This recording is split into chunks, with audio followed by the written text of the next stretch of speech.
Besti. Hari ini gue harus impersonate diri gue menjadi diri gue yang beberapa tahun lalu. Kenapa? Karena hari ini gue mau ngobrol sama Brondong.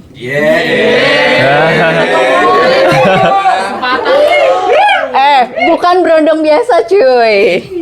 Kira-kira udah punya pacar belum ya? Aduh. Hari ini gue bakal ngobrol sama CEO Chikin Indonesia, Mas Tubagus. Siapa?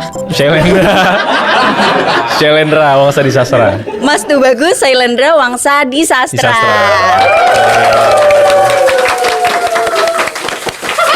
Halo Mas TB. Halo Mbak Kiki. Udah kenal. Tadi kenalan di backstage. Oh iya bener. Gimana Mas rasanya jadi juara 1 pahlawan digital tahun 2023? Ya. Apa yang didapat dari situ? Alhamdulillah dapat duit dari Kemenkop. Iya, dapat banyak pengalaman sih pastinya Ki. Belajar banyak lah sama partisipan lainnya. Belajar juga sama mentor, kan kita kan waktu di final day itu kan kita pitching ya, dan itu ada mentor yang ngasih kita insight juga sama advice, dan itu lumayan oke, dan kita juga maintain connectionnya juga kan sampai sekarang, jadi lumayan dapat banyak sih.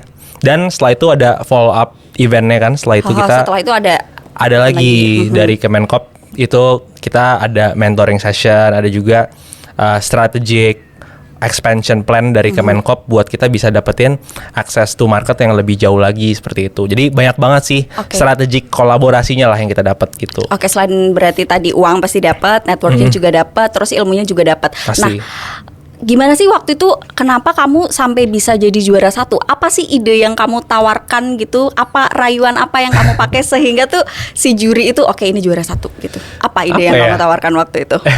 Ya sebenarnya simpel sih. Jadi kan kita di sini dari Chikin ya, kita jual ide yang memang sudah kita coba validasi dan sudah kita lakukan selama 3 tahun kebelakangan ini gitu.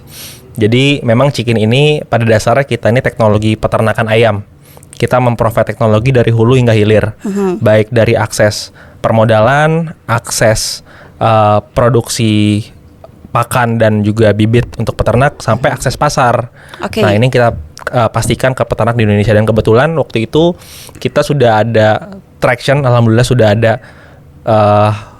sudah ada banyak peternak yang tergabung di ekosistem. Akhirnya mungkin itulah yang jadi penilaian kali ya. Sampai akhirnya si juri ini si Chikin ini menarik, jadi bisa jadi juara 1 karena dari konsepnya pun sudah jelas, dan memang dari peternaknya tuh juga udah bisa dibilang tertarik gitu loh dengan keberadaan Chikin ini tadi. Nah, sebelum kita ngobrol banyak nih soal Chikin, boleh dong aku kenal sama kamu dulu? Boleh. Kesempatan. Mas TB ini dulu jurusan HI. Iya, kok tahu sih? Ya kan tahu dari mana? Stalking dulu. Sebelum ngobrol langsung harus stalking dulu. Sampai aku zodiak kamu aja aku udah tahu. Apa emangnya? Aquarius bukan sih? Oh salah. Bukan ya, apa tuh? Bukan, nggak tahu. Jadi ada 2 zodiak gitu. Jadi aku bingung, tanggal lahirku tuh di tengah-tengah antara pergantian zodiak A sama B. Tanggal berapa? 22 November. Sagittarius. Ngobrol sama Sagittarius berarti aku hari ini. Oke lah, kita ngobrol sama Sagittarius hari ini. Dan ngobrol sama anak HI ya dulunya ya. Nah, dari HI gitu kan, Chikin ini kan peternakan gitu. Kenapa kamu sampai akhirnya tuh kepikiran gitu loh? Kalau bahasa anak Gen Z sekarang kan mungkin resah, overthinking apa gitu, yang sampai akhirnya tuh memunculkan ide kamu sekarang gitu. Iya, oke. Ini agak lucu sih Ki. Jadi waktu dulu tuh zaman-zaman mahasiswa memang udah suka ngelakuin entrepreneurship kan, ngelakuin bisnis gitu. Dan kebetulan waktu itu dapat banyak exposure terkait agrikultur. Oh, kayak menarik ya, ini ada pertanian, peternakan gitu. Dan kita ngelihat peternakan ayam ini tuh satu hal yang potensial. Soalnya waktu itu nggak sengaja kita kan jadi mahasiswa ya, kita modal terbatas kan ya. Iya. Kita tiap hari makannya juga yang murah-murah aja deh. Ada nasi ayam 10.000, Iya, 7.000, nasi ayam 8.000, geprek, ayam sambal kecap, itu udah kita makan aja tiap hari gitu sampai bosan. Terus ngeliat kok ini marketnya besar banget ya. Dan ayam ini tuh kenapa bisa murah banget di sini? Tapi ketika kita bicara terkait di wilayah Luar Pulau Jawa. Pulau Jawa, itu tuh mahal banget gitu. Nah, kita ngeliat ada gap Oke. harga yang cukup signifikan, dan ternyata juga potensi pasarnya besar, dan dibuktikan dari kita ini sebagai negara muslim terbesar di dunia, semua orang makannya makan ayam, nggak ada pantangan gitu. Iya. Dan ini kan protein yang paling affordable juga, dan by data orang itu udah shifting nih, makan protein bukan lagi tahu tempe, tapi udah mulai naik kelas jadi ke ayam. Ayam. Kalau daging kan mungkin masih Terlalu agak kemahalan mewah ya. lah. Iya, mungkin kalau saat ini daging udah ada di level consumption protein utama di negara maju seperti di Amerika atau di European countries. Tapi kalau di Indonesia ini masih dalam fase transisi lah dari tahu tempe ke ayam seperti itu. Oke. Berarti berawal dari overthinking jadi ide gitu Iya. ya. Kalau kita overthinking ke psikiater ya. Kalau ini jadi ide gitu. ide. Bahkan gue enggak. Gue overthinking abis itu berdoa gue. Tenang aja. Kalau Mas TB ini overthinking jadi ide gitu loh. Sampai idenya tuh nggak main-main gitu. Jadi startup lokal Chikin Indonesia bangun ketahanan pangan di kala pandemi. Punya misi buat punya ketahanan pangan gitu. Dari overthinkingnya tadi yang cuma tiap hari makan ayam, terus kenapa ada kesenjangan harga gitu di luar Pulau Jawa, sampai akhirnya bikin Chikin, sampai akhirnya punya misi ketahanan pangan. Ini tuh sebenarnya gimana sih Mas Chikin sama ketahanan pangan? Iya. Jadi tadi bicara protein gitu. Protein ini kan adalah satu hal yang penting untuk kita konsumsi di Indonesia ini untuk bisa ngatasin masalah seperti stunting dan lain sebagainya gitu. Dan nyatanya kita tuh belum terdemokratisasi protein ini dengan maksimal. Nah, kita ngelihat konsumsi indeks per kapita kita di Indonesia ini sangat jauh sekali dengan negara tetangga kita. Oke, Kita masih di 6 sampai 7 kg per kapita, di Malaysia udah 49 kg per kapita. Hampir 7 kali lipat. 7 kali lipatnya gitu. Belum yang lain sama Thailand, Vietnam, Filipina, kita masih kalah. Karena tidak ada pemerataan akses protein. Kita yang makan di kota-kota besar mungkin very accessible lah, gampang makan ayam ya, tinggal order GoFood atau jalan ke depan kantor dapat. Tapi kalau kita bicara di Sulawesi, Papua, Sumatera, itu tuh masih belum se-accessible itu. Jadi itu yang mengakibatkan rendahnya konsumsi protein nasional. Nah, terus yang kedua bukan hanya dari sisi protein, nah dari sisi peternakannya juga sama. Itu masih sangat tidak efisien, masih sangat banyak resiko yang mana membuat peternak itu akhirnya gagal panen, seperti kematiannya tinggi, ongkos pakannya terlalu mahal, sampai dari isu harga yang sangat tidak stabil. Gitu. Oke. Kalau kita ngomongin Chikin kan berarti kita ngomongin soal ekosistem ya, bukan cuman jualan ayam gitu. Tapi dari awal tadi udah di-mention awal sampai akhir benar-benar disiapin sama Chikin. Nah, sebenarnya tuh dari Chikin tuh mempersiapkan apa aja sih dari hulu sampai hilirnya tadi. Kita ngomong dari hulunya dulu deh. Dari hulunya dulu. Iya. Jadi pertama kita punya teknologi namanya IoT. Nah, ini adalah entry point kita untuk bisa engage sama farmers, untuk bisa dapetin datanya mereka dan bisa membuat mereka satisfied.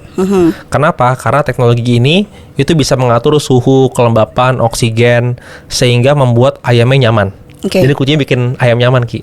Kalau udah nyaman pasti kualitasnya gitu ya. Nah, jadi bikin nyaman dulu. Nah, ketika ayamnya nyaman, mereka punya immunity bagus. Nah, ketika immunity bagus, ayam ini bisa punya konversi pakan ke daging lebih optimal dibandingkan pakan yang terbuang jadi energi. Jadi makannya banyak, tapi optimal jadi daging.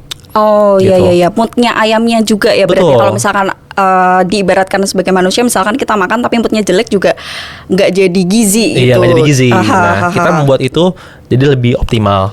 Dan bukan hanya dari sisi pakan, dari sisi kematian juga sama. Kita bisa kurangi produksi resiko tadi, sehingga kematian ayam yang tadinya rata-rata di angka 6%, 7% bisa sampai 3%. Seperti itu.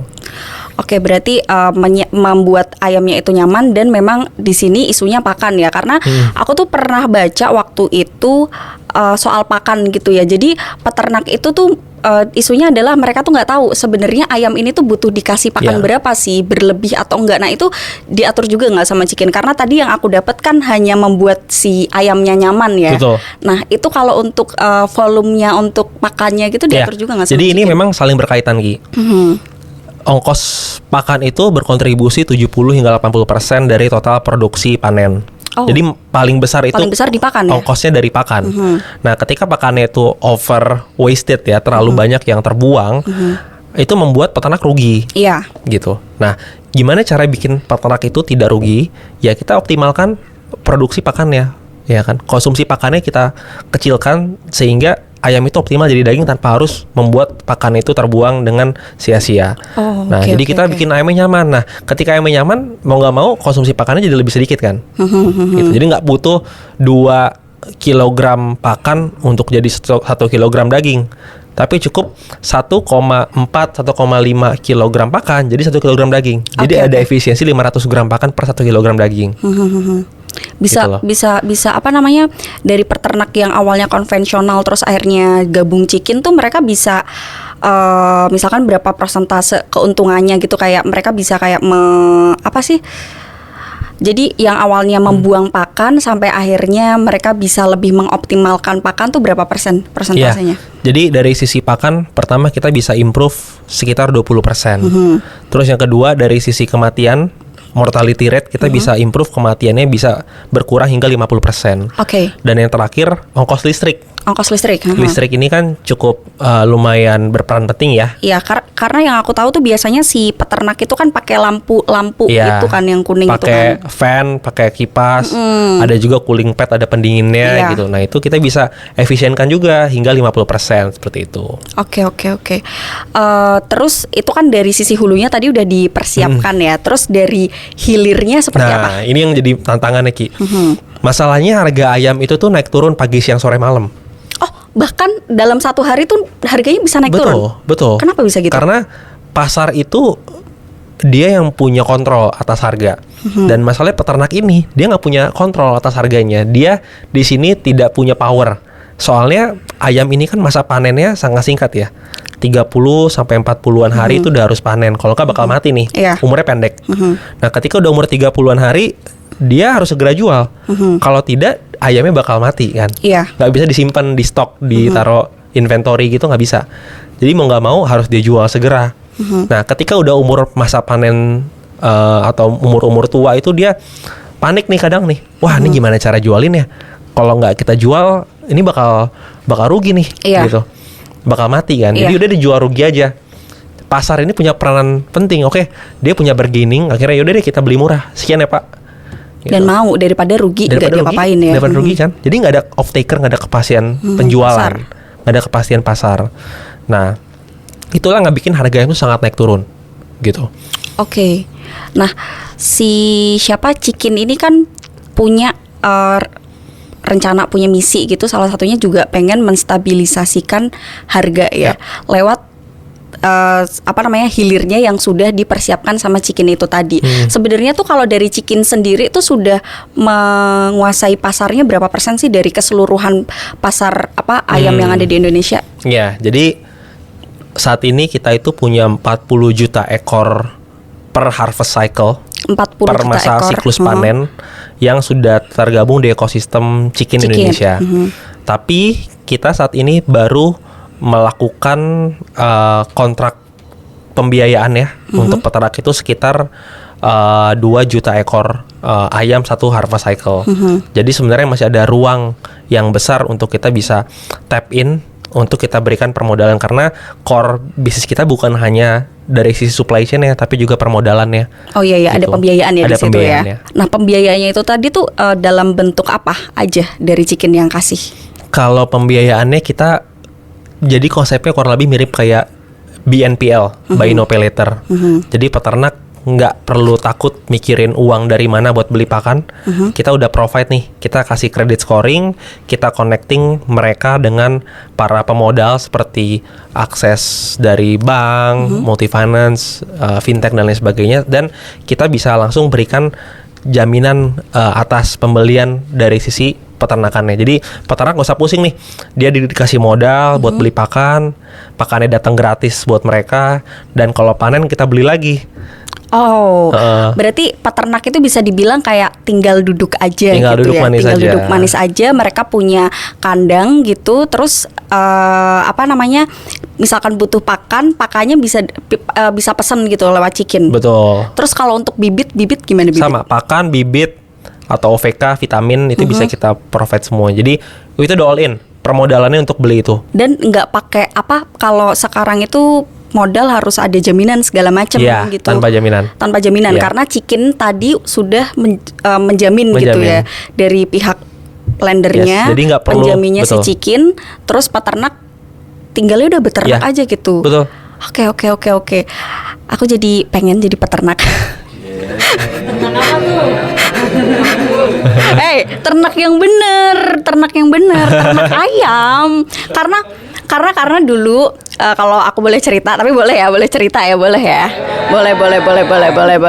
Aku tuh dulu pernah punya mimpi pengen jadi peternak. Oh iya? Pengen punya mimpi pengen jadi peternak karena aku ngelihat tetangga aku waktu itu masih kecil, waktu itu masih SD atau SMP gitu. Aku melihat tetangga aku tuh kayak dia kaya ya jadi peternak gitu.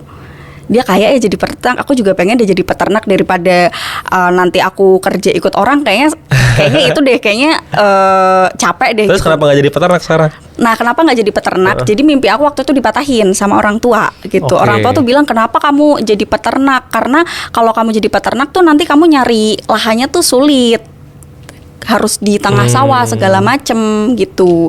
Nah, sekarang pertanyaan aku ke kamu, what if kalau misalkan aku mau jadi peternak gitu ya, peternak dan ngikut Chikin gitu, itu tuh gimana caranya awalnya? Iya, jadi sebenarnya ketika peternak itu udah punya lahan, dia tinggal bangun kandangnya. Iya. Nah, ketika udah punya kandang, kita kasih teknologinya, pakai aplikasi kita, terus kita pasangin IoT, itu kayak pasang WiFi aja lah, cepet. Itu beli aku. Gratis. Gratis kok bisa? Gratis. Karena kita nggak butuh mereka untuk bayar teknologi kita, tapi kita butuh data mereka. Oh, Nah, oke. ketika mereka improve performance-nya, itu adalah mutual benefit kan. Akhirnya Chikin juga bisa menawarkan kontrak. Oh, Bapak udah bagus nih performance-nya. Kiki misalnya peternak nih ya. Oh, Ki udah punya kandang ya sekarang ya. Terus Kiki sekarang improve nih, mortality-nya jadi lebih kecil. Ongkos pakannya kecil. Karena teknologinya udah berjalan dengan maksimal. Udah deh Ki, ini kita kasih kontrak, kita kasih akses permodalan sama akses pasar sekalian. Nah, itu perlu direview juga dong. Reviewnya Kita review, berapa lama? biasanya 2 masa periode panen. Berarti sekitar 2 bulanan ya? Iya, betul. Nah, setelah itu baru bisa kontrak setelah 2 Yes, periode itu betul, tadi. betul. Jadi awalnya aku jadi peternak gini-gini aja nih, aku pengen ikut Chikin gitu ya misalnya. Terus habis itu aku download aplikasinya gitu. Download aplikasinya di app Yap. di Google Apps Google gitu Apps. ya. Chikin, terus aku join ke situ. Nah, gimana caranya biar aku tuh dinotis sama Chikin, biar Chikin ngasih teknologi ke aku, atau itu otomatis gitu? Biasanya langsung dihubungin sama tim field officer kita sih. Nanti kita bakal cek, akan ada feasibility studies, kita ngecek kandangnya apakah semuanya sudah oke. Kemudian kita bisa langsung melakukan pemasangan. Cepet sih semuanya. Jadi masangnya pun juga singkat, nggak nyampe berapa jam, nggak nyampe sih, kayak masang wifi aja cepet, plug and play gitu. Tapi gratis gitu. Gratis. Oke, dan dari segi pembiayaan juga no worries lah ya, karena Yes. udah ada pembiayaan credit scoring itu tadi dari Chikin. Kalau Betul. misalkan aku butuh modal atau butuh pembiayaan yang lain, bisa modal juga nggak sih? Ya betul, bisa. Bisa modal juga. Nah, ketika peternak awal itu ngebuka tuh, akunya sudah punya bibit dulu nggak sih, atau bibitnya dari Chikin? Iya. Kalau untuk awal sih memang kita akan nge-refer ke mitra kita ya. Kita punya mitra, local off-taker, itu pasar, itu dia bakul lah ya, yang dia bisa ngasih pakan dan juga bibit, tapi dengan harga yang bisa dibilang cukup mahal. Nah, kita coba sarankan peternak untuk trial dulu gitu. Nah, ketika trial sudah berjalan dengan lancar, baru kita bisa kontrak dengan harga yang lebih baik lagi dengan Chikin gitu. Jadi kita pasti punya strategi sih untuk menalangi hal itu. Kita coba bawakan dulu mitra-mitra kami yang sudah bisa melakukan permodalan ya di lapangan dengan mungkin harga yang lebih mahal jauh, 15% lebih tinggi. Tapi setelah itu baru bisa masuk ke ekosistem chicken gitu. Setelah 2 periode Setelah 2 tadi periode ya, itu 2 tadi. periode tadi bisa Betul. masuk ke ekosistem chicken dengan segala kemudahannya Betul, gitu. betul. Kalau sekarang peternak yang join ke chicken udah berapa sih, Mas TB? Kita total ada 12.000 kandang ya. 12.000 yang kandang. pakai teknologi kita, apps kita, ekosistem kita. Dan mungkin per satu kandang tuh biasanya ada sekitar 3 sampai 5 peternak ya. 3 sampai 5 anak kandang gitu. Joinan gitu ya, Betul, bukan joinan. satu peternak satu Iya. kandang gitu ya. Joinan, mereka kumulatif bareng-bareng, yuk bikin kandang bareng. Karena kan modal kandang itu nggak dibilang mahal pastilah buat mereka ya. Jadi harus patungan. Dan ketika masa panen mereka tuh sharing profit gitu. Oke. Ada juga peternak yang dia tuh punya investor atau pemodal. Misal Kiki nih Iya. pengen bangun kandang ayam. Nah, Kiki itu adalah investornya. Oke, Gitu. mereka yang Kan Kiki, itu. nggak mungkin Kiki yang ngangkat-ngangkat pakan kan. Iya, Jadi peternaknya iya. gitu. Kiki yang panen gitu kan. Nah, Berarti bisa dong jadi peternak dari sini kalau misalkan aku jadi investor. Bisa banget ya. Datanya kan kita track semuanya real time lewat aplikasi kita. Oke. Nah, kalau misalkan Mas TB ngomong sama aku nih, aku ngerti nih teknologi gitu. Karena ya kita gak beda jauh lah ya generasinya gitu. Cuman aku ngebayangin ketika gimana Mas TB ngawalin chicken nih awalnya, terus harus ketemu sama peternak yang mungkin bukan milenial atau Gen Z gitu.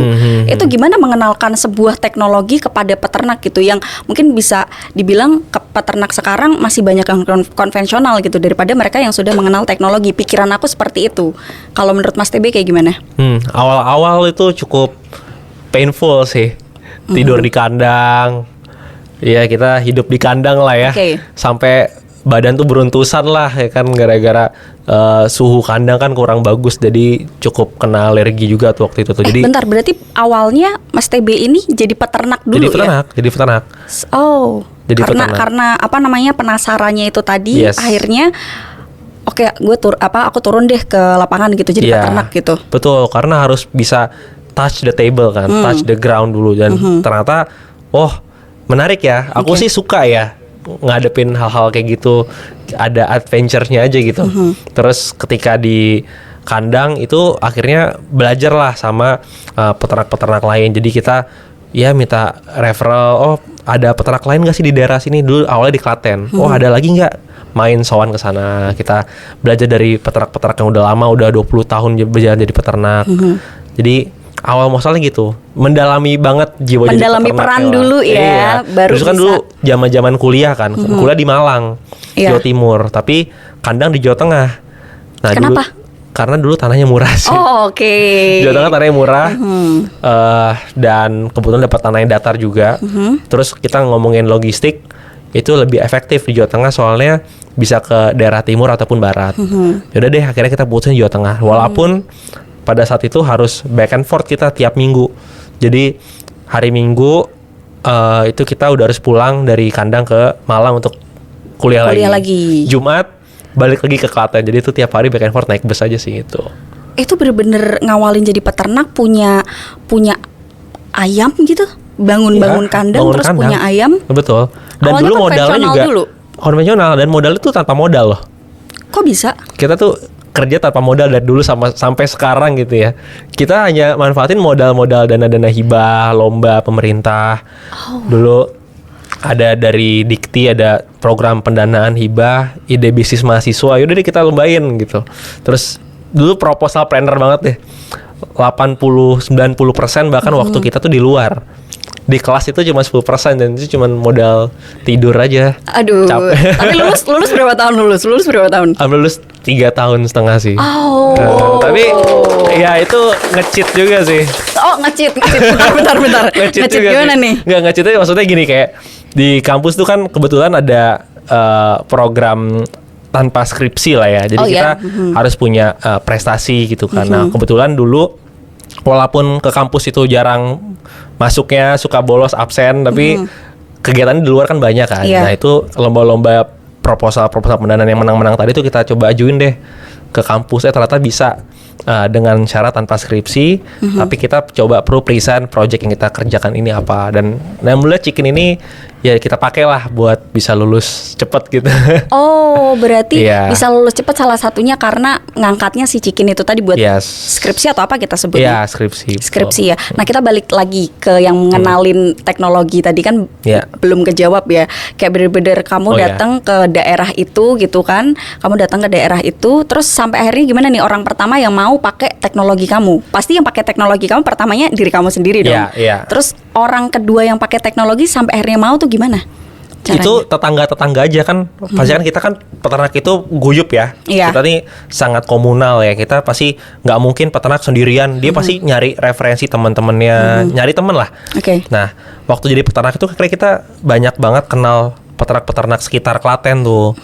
Nah, akhirnya dari situlah belajar sama yang lain. Plus, Bapak kita mau coba terapin teknologi ini, kita boleh nggak pasang di punya Bapak? Awalnya pada banyak nggak percaya. Oke. Tapi karena waktu itu kita udah terapin di punya kita dan alhamdulillah ternyata ada banyak signifikansi, ada banyak perubahan dan improvement dari sisi kematian ataupun ongkos pakan tadi. Oh, ternyata profit kita bisa tumbuh sampai 30-an%. Nah, data itu yang kita share ke teman-teman peternak yang lain. Oh Pak, ini kita bisa loh kayak gini. Kenapa? Karena ada teknologi. Bapak mau coba nggak teknologi kita? Kalau mau coba, oke kita kasih gratis, kita cobain dulu. Dan ternyata works juga. Nah, dari situ ada multiple effect. Akhirnya si peternak yang tadi kita pasang nge-referral temennya lagi, Oke. nge-referral temennya lagi. Jadi Pemasaran dari mulut ke mulut, ya. mulut gitu. Dan relationship itu matters banget buat para peternak atau petani.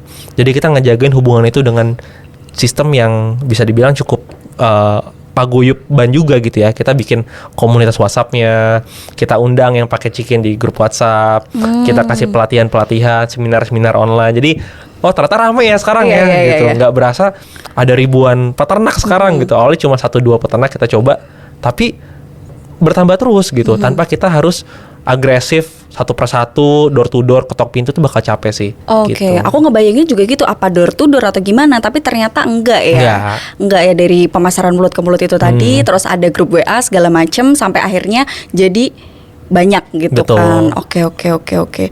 Nah, aku mau balik sedikit ke yang ke hilirnya tadi, karena kan hilirnya tadi sudah dipersiapkan kan apa namanya marketnya gitu, karena mereka awalnya yang bingung nih nggak ada kepastian market, terus dipastikan sama si Cikin itu tadi. Aku kebayang kalau misalkan aku jadi peternak terus habis itu udah musim panen gitu, nah apa yang dilakukan Cikin buat aku nih seorang peternak kayak udah waktunya panen nih. Iya. Udah waktunya panen, itu si petani atau peternak tinggal duduk manis aja, karena kita bakal beli semua hasil panen 100%. Kita langsung datang ke kandang, kita timbang, langsung kita kirim dan kita jual ke rumah potong terdekat atau rumah potong yang udah jadi mitra Cikin. Mitra ya pakainya ya. Iya. Jadi peternak tuh udah tinggal duduk manis, dan ketika udah masa panen, udah langsung transfer ke peternak, total hasilnya berapa, kita akan ada perhitungannya semuanya.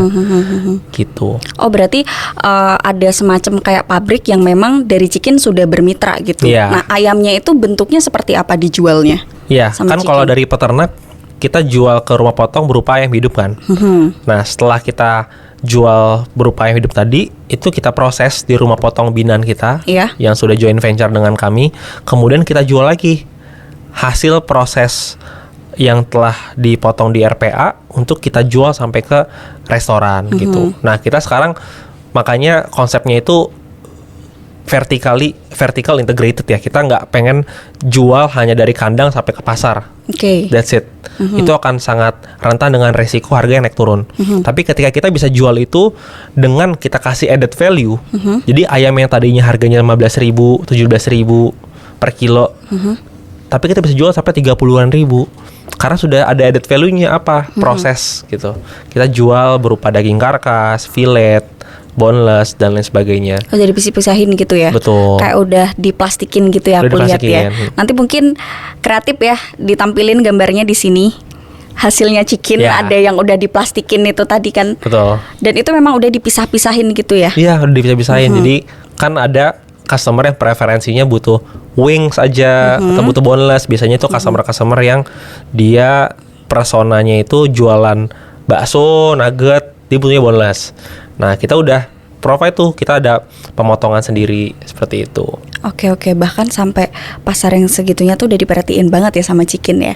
Nah, ini kan kita dari tadi udah ngomongin ayam gitu, udah ngomongin ayam.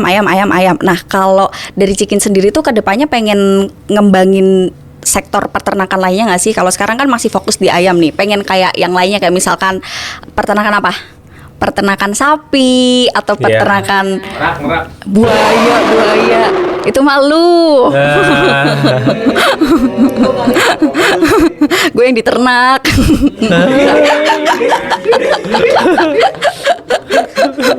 Aduh, bercanda mulu nih, lagi serius loh. Pengen nggak ke sektor lain? Aduh, Centil banget ya gue. Pengen nggak ke sektor lain? sektor mana nih? Ternak buaya tadi. Sektor buaya bener. Enggak lah. Ternakin aku dong. Ya, jadi gimana ya? Ini banyak entrepreneur tuh mereka terlalu gelap mata ketika ngeliat ada opportunity lain gitu. Karena opportunity akan selalu ada di sekeliling kita. Iya. Nah, cuman masalahnya jarang ada orang yang bisa fokus sampai menuntaskan misi utamanya mereka tuh apa. Nah, di sini kan jelas misi kita ingin democratize protein access kan. Kita pengen demokratisasi protein, dan yang paling affordable saat ini adalah ayam. Dan yang paling populer juga. Makanya kita pengen fokus gitu. Dan ketika kita fokus, kita punya kekuatan sebenarnya. Kita bisa melengkapi ekosistem itu sehingga ke akarnya. Karena kita melengkapi nih bukan cuma dari sisi farmingnya, tapi nanti ke depan dari sisi produksi bibitnya atau diolciknya, atau mungkin kita bisa hilirisasi sampai ke brand F&B-nya. Itu kita punya strong supply chain. Nah, ini yang mau kita coba bangun. Oke. Gitu. Dan kalau kita bicara data juga, market share peternak di chicken ini itu masih sangat terbilang sedikit sekali dibandingkan dengan market ayam pada umumnya ya. Tadi berapa? 10% Di ya? Indonesia ini tuh ada hampir 4 miliar ekor ayam produksi per tahun. Konsumsinya juga Iya. sama. Kita cuma 40 juta ekor per harvest cycle kan. Jadi masih sangat jauh untuk mencapai 4 miliar ekor tadi per tahun. Dan bicara Indonesia itu ada 600 triliun konsumsi ayam value-nya ya. Itu per tahun, baru ayam doang.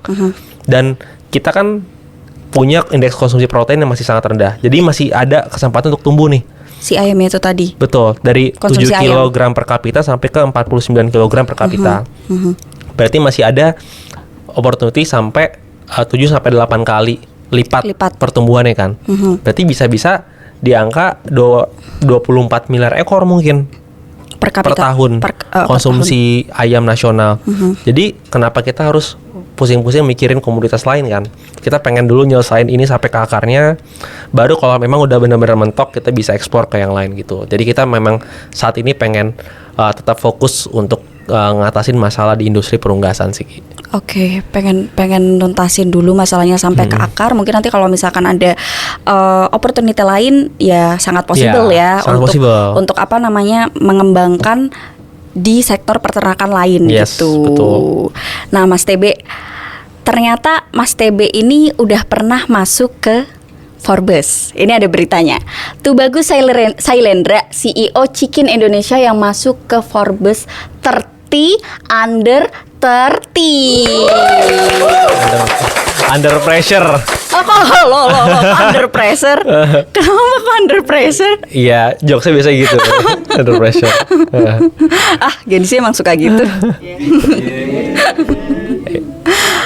Kok bisa masuk ke sini gitu? Maksudnya ini masih muda, masih under 30 gitu, anak muda dengan yang awalnya overthinking sampai akhirnya punya ide sebrilian ini. Aku bilang, gimana ceritanya bisa masuk ke Forbes gitu? Bingung juga ya, toto di approach aja sih, di approach ya, terus ya udah di up di medianya gitu. That's Jadi ya that's it. Tiba-tiba di email, terus ya udah disuruh take foto, photoshoot, udah. Enggak. Tapi bisa sampai masuk ke Forbes ini kan berarti ada impact-nya gitu kan. Maksudnya kamu berarti ngasih impact gitu ke masyarakat gitu. Nah, kira-kira tuh kamu punya nggak sih pesan-pesan atau pesan-pesan gitu buat teman-teman, buat anak-anak muda yang mungkin seumuran kamu atau masih di bawah kamu gitu, atau ya anak-anak muda gitu, buat tetap bisa ngasih impact gitu ke masyarakat? Karena mungkin sekarang tuh mikirnya kayak ya yang penting kerja gitu. Tapi kalau kamu kayaknya aku ngeliat tuh nggak yang penting kerja gitu. Tapi bagaimana aku bisa memberikan impact ke orang lain gitu. Nah gimana sih caranya bisa jadi kayak kamu gitu? Iya, jadi memang dari dulu tuh aku sangat mission driven banget sih. Aku tuh selalu punya tujuan gitu. Tujuan apa sih yang mau kita coba kerjakan, dan kemudian strategi hingga taktik itu mengikuti di belakangnya. Karena strategi kan sangat adaptif banget ya, dynamic banget gitu. Tapi kalau ngomongin tujuan itu harus satu gitu. Dan kita punya tujuan yang clear. Dari dulu pengen create jobs, dari dulu sih pengen banget bisa create banyak lapangan pekerjaan, dan juga pengen bisa ngatasin masalah yang dekat dengan kita gitu. Dan ternyata masalah di pangan itu sangat dekat kan. Karena ini adalah sektor yang semua orang pasti makan, semua orang pasti ketemu, dan sangat sustainable sekali. Nah, terus juga kalau ngomongin peternakan ini kan sebenarnya ada banyak angle yang kita selesaikan ya. Pertama masalah climate change. Kita di sini nge-reduce greenhouse gases juga nih dari adanya teknologi yang kita terapkan di chicken. Terus juga banyak empowerment dari sisi petani peternak gitu. Yang mana peningkatannya tadi yang bisa terbilang kecil itu bisa meningkat jadi lebih besar lagi. Sampai dari sisi keluarganya peternak juga kita bantu empower juga, karena kan ada pelibatan pekerjaan juga yang akhirnya membuat anak hingga istrinya juga bisa mendapatkan penghasilan lebih sih seperti itu. Jadi bisa meningkatkan taraf hidupnya gitu ya, bukan berhenti di peternaknya itu aja, tapi ada multiplier effect-nya ke keluarganya itu tadi. Sampai punya pikiran ke situ, menurut aku keren banget sih. Karena mungkin nih kalau misalkan berkaca ketika usia aku segitu gitu, ya udah yang penting kerja gitu. Tapi ini tuh bener-bener di luar Naila gitu kita bilang gitu kan. Maksudnya bener-bener punya tujuan, bener-bener punya mimpi gitu untuk bisa ngasih impact gitu ke masyarakat. Mungkin privilege-ku dari dulu karena aku mulai dari lebih awal. Aku bukan lahir dari keluarga yang kaya. Aku lahir dari keterbatasan yang begitu besar lah. Dan karena keterbatasan itu membuat kita mau coba mulai lebih cepat nih. Jadi di saat dulu teman-teman SMA, SMP bahkannya dulu tuh mungkin masih main nongkrong. Aku juga nongkrong, nakal lah ya SMP SMA gitu. Tapi kita masih coba pikir gimana caranya kita create something deh, kita coba bisnis deh gitu. Karena menurutku ketika kita pengen keluar zona nyaman tuh biasanya butuh dua hal, Ki. Apa tuh? Pressure and pleasure. Pressure and pleasure. Pressure and pleasure. Nah itu waktu dulu kebetulan karena ada pressure dari sisi ekonomi yang akhirnya ngebuat kita harus oke deh kerja deh. Orang-orang masih pada fokus main, kita udah kerja tuh SMP tuh SMA. Dan ada pleasure juga, ada hal yang ingin dicapai, ada mimpi gitu. Nah, kayak mimpinya tinggi banget ya dulu ya. Karena anak SMP SMA tiba-tiba pengen create job segala macam kan terlalu muluk-muluk lah gitu dulu. Ya udah, karena dari situ konsisten sampai sekarang ya alhamdulillah sih bisa jadi chicken gitu sih. Oke. Berarti privilege itu tadi tuh bisa dibilang bukan cuman tentang, kalau misalkan kita berbicara tentang privilege kan kenyamanan, kekayaan segala macam, tapi kamu bisa melihat dari sudut pandang yang berbeda gitu. Kalau privilege tuh nggak tentang itu aja gitu, tapi ada privilege lain yang bisa membuat kamu lebih bisa berkembang gitu kan. Dan menurutku privilege paling besarku tuh waktu sih. Waktu, lebih punya banyak waktu. Aku bisa memulai itu lebih awal. Dan yang kedua, aku memulai itu ketika aku belum ada tanggung jawab. Mungkin ya, ketika orang mulai bisnis di usia 30-an ke atas gitu kan pasti ada trade off ya. Ada risiko yang dikorbankan. Misalkan, wah kalau gue resign kerja, bisnis, anak gimana ya istri anak gue gitu. Tapi kan kalau dulu mahasiswa nih ya, ya udah kalau gagal bisnis ya udah kan. Toh uangnya juga bukan uang sendiri, uang lomba gitu.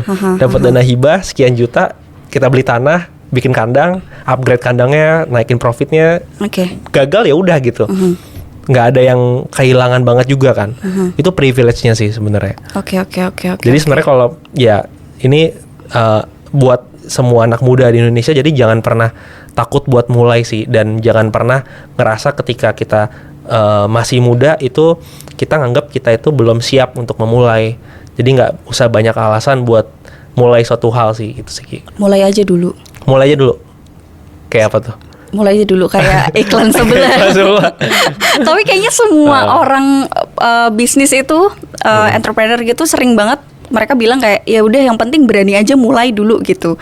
Karena kalau misalkan terlalu banyak berpikir di depan nanti akhirnya nggak jadi. Yang aku tangkap dari beberapa kali ngobrol sama entrepreneur, oh mereka ngomongnya gini ya, berarti memang diawali dari berani dulu.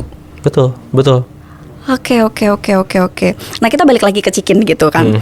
Cikin tadi dengan udah disiapin dari awal sampai akhir gitu. Nah sebenarnya tuh apa sih yang kamu bener-bener bisa, misalkan kamu sekarang bisa bilang aku peternak gitu ya, kamu nawarin ke aku gitu. Apa yang kamu bener-bener tawarin gitu sampai pada akhirnya tuh aku mau jadi membernya dari Cikin. Kayak value terbesarnya Cikin tuh apa yang bisa kamu jual ke aku? Langsung kita kasih kontrak aja, ini kamu pakai Cikin, profitmu bertambah 30-50%. Oke. Udah. Itu aja. Pasti kan siapa yang nggak mau kan? Iya mau sih. Income-ku bertambah. Mau. Ibaratnya kita dapat gaji, tadinya gajinya 5 juta, jadi 7-8 juta. Ya Dari, kan siapa yang nggak mau kan? Gitu. Cuma gratis. Oke. Tanpa ada effort apapun. Tinggal duduk manis ya kalau tadi kita ngobrol ya. Iya. Tinggal duduk manis aja, terus habis itu ketika panen dijemput, terus butuh apa namanya tadi makanan, butuh pakannya kita kasih dianterin juga, terus butuh visibility kita kasih apps buat bisa monitor dan tracking proses panennya, proses produksinya juga. Jadi udah end to end sih. Oke. Berarti no worries ya kalau misalkan bestie UMKM kita nih mau join Cikin tuh sangat possible banget ya. Karena masih butuh banyak banget peternak ya. Betul. Jadi kita juga pengen encourage semua orang itu biar fokusnya berubah ya. Mungkin dulu kan banyak banget ya Ki istilah, ayo kita urbanisasi gitu. Dari desa ke kota gitu kan. Yuk comeback yuk, ruralisasi yuk, dari kota ke desa. Banyak loh opportunity di daerah yang sebenarnya bisa kita optimalkan untuk pemasukan kita gitu. Karena pasar di agrikultur ini besar banget dan ayam salah satu sektor yang menurutku itu punya potensi besar di masa depan. Oke. Nah buat pertanyaan terakhir, karena kalau misalkan dibiarkan oleh kreatif nih, misalkan kita dibiarkan untuk ngobrol kayaknya 1,5 jam nggak kelar nih kalau ngobrolnya sama Mas TB nih ya. Terus usaha terus Ki. Ya Allah, bercanda ya Mas TB. Tapi kalau diseriusin amin.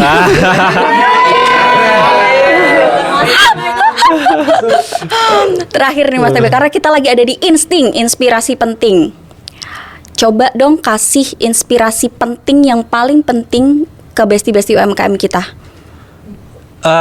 Untuk bestie UMKM, intinya jangan pernah nyerah dan selalu fokus sama tujuan dalam usaha kalian sih. Karena banyak UMKM itu kan sangat fragile ya. Maksudnya gampang sekali terdistract dengan opportunity lain, kiri kanan, bingung arahnya kemana gitu. Tapi kita harus tahu nih pain point-nya apa sih, kita pengen nyelesain masalah apa dan fokus ke tujuan itu. Gitu. Dan ketika kita jadi UMKM itu kan kita harus naik kelas ya. Bukan cuman kayak aku dulu, bukan cuma jadi peternak nih, kita pengen naik kelas jadi mitranya peternak. Nah, selalu berpikir besar dan selalu gimana caranya bisa ningkatin potensi dari produk yang kita jual ke pasar seperti itu, dengan kita fokus kepada pain point masalahnya. Itu sih Ki. Sama menurutku ketika bisnis itu ya, mau bisnis kecil, warungan ataupun corporate, entrepreneur itu dia adalah profesi yang paling painful karena dia yang menanggung bebannya gitu. Mau itu UMKM ataupun usaha besar, karena kita nggak ada supervisor, kita nggak ada manajer gitu. Kita hanya look up ke dinamika pasar kan. Beda kalau kita mungkin di corporate kita kerja, kita bisa look up ke manajer kita, supervisor kita. Tapi ini enggak. Nah, jadi saranku adalah perbanyak ikut ekosistem, perbanyak ikut inkubator, akselerator, yang mungkin pun Kemenkop juga provide ya pasti ya. Iya, ada. Ada wadahnya nih. Ya, mulailah berinteraksi, mulailah coba untuk networking lebih luas lagi di luar sana. Ada banyak loh ternyata mungkin idea yang menurut kita udah baik, udah bagus, ternyata tuh butuh banyak feedback loh, yang bisa ngelengkapin ide kita sehingga bisa lebih perfect lagi. Jadi saranku 2 itu tadi sih, fokus, terhadap tujuan kita, misi kita, dan yang kedua perbanyak ikut ekosistem yang bisa mendorong kita untuk bisa naik kelas seperti itu. Oke, fokus dan berinteraksi dengan ekosistem dengan ya supaya bisa menaik kelaskan usahanya tadi ya Mas TB ya. Betul. Thank you banget Mas TB hari ini udah mau ngobrol sama Insting sama aku hari ini di sini. Karena aku yakin banget walaupun dari tadi kita ngomonginnya daging ayam ya. Ayam ya, kita ngomongnya ayam gitu. Tapi obrolan kita tuh daging banget. Daging banget. Dan aku yakin besti-besti UMKM di sini terinspirasi sama sosok Mas TB. Anak muda yang berani buat mewujudkan mimpinya dan terus mengembangkan mimpinya itu supaya lebih besar lagi sehingga bisa ngasih impact yang lebih besar lagi ya Mas ya ke masyarakat Indonesia khususnya. Amin. Buat besti-besti UMKM, jangan lupa untuk terus nonton Insting di channel YouTube Kemenkop UKM dan jangan lupa untuk terus like, komen, dan subscribe. Bye-bye. Bye. Oke. Dadah kesana, dadah. Oh, sana. Dadah. Dadah.